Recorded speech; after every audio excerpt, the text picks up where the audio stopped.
आखिर शिया समुदाय खामेनी की मौत पे इतना शौक क्यों मना रहा है? आखिर कौन है ये इंसान और क्यों लोग कह रहे हैं कि इस पर अगर बड़ा कॉन्फ्लिक्ट हुआ तो मिडिल ईस्ट में वर्ल्ड वॉर जैसी सिचुएशन बन सकती है। इस कहानी को समझने के लिए हमें 1941 में जाना पड़ेगा। 1941 से लेके 1979 तक ईरान का किंग था मोहम्मद रेजा पहलवी। रेजा पहलवी ने ईरान में रैपिड वेस्टर्नाइजेशन शुरू किया। वेस्टर्न कपड़े, alcohol allowed, night life, Hollywood movies, women को वोटिंग और एजुकेशन राइट्स दिए। पर इस रिवॉल्यूशन से एक भारी इम्पैक्ट पड़ा शिया समुदाय को। शिया मुस्लिम्स का कहना था कि ये सब चीजें करने से हमारे रिलीजियस कल्चर पे बहुत बड़ा इम्पैक्ट पड़ रहा है।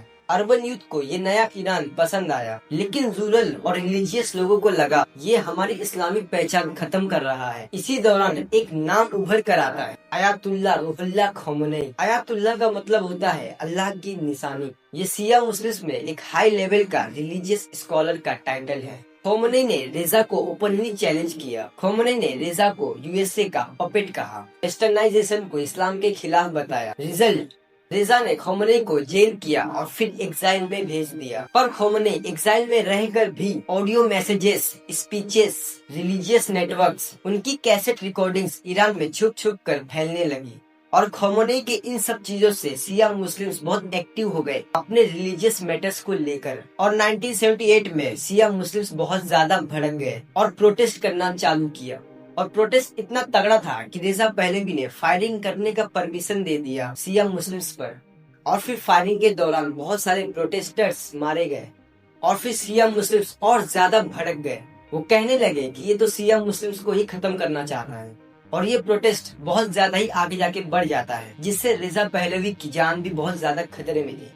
और रेजा पहलवी को पहले से ही कैंसर था और उनके पास एक लास्ट ऑप्शन बचा देश छोड़कर भाग जाने का। फिर वो कैंसर के इलाज का बहाना बनाकर यूएस में चले गए। फिर इसी टाइम पे एंट्री होती है आयतुल्लाह रूहुल्लाह खोमेनी का। और फिर 1979 में ईरानियन रिवॉल्यूशन होता है। ईरान मोनार्की से इस्लामिक रिपब्लिक बन जाता है। फिर ईरान में वोटिंग होती है, इलेक्शन होता है। फिर खोमेनी बन जाते हैं पहले सुप्रीम लीडर। हिजाब लो वापस, इस्लामिक सिस्टम वापस, रिलीजियस रूल्स स्ट्रॉन्ग। और रूहुल्लाह 10 सालों तक ईरान के सुप्रीम लीडर रहते हैं। इन्हीं 10 सालों में शिया मुस्लिम्स को बहुत ज्यादा डेवलप कर देते हैं। और 1989 में इनकी डेथ हो जाती है नेचुरली। और फिर इनके बाद बनते हैं सुप्रीम लीडर इनके ही स्टूडेंट आयतुल्लाह अली खमेनी।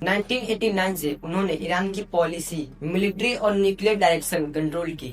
और 2026 28 फरवरी को इजराइल और यूएस ने प्लान करके उनका एक मर्डर किया। शिया समुदाय के लिए वो सिर्फ एक पॉलिटिकल लीडर नहीं थे, बल्कि एक रिलीजियस गार्डियन भी थे। शिया मुस्लिम्स का ये दावा है कि इजराइल ने उनके इमाम को मारा है।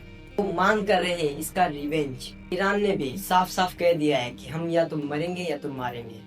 इसलिए पूरे वर्ल्ड में जितने भी शिया समुदाय हैं वो सब के सब भड़के हुए हैं। आपका क्या कहना है? कमेंट करके जरूर बताना।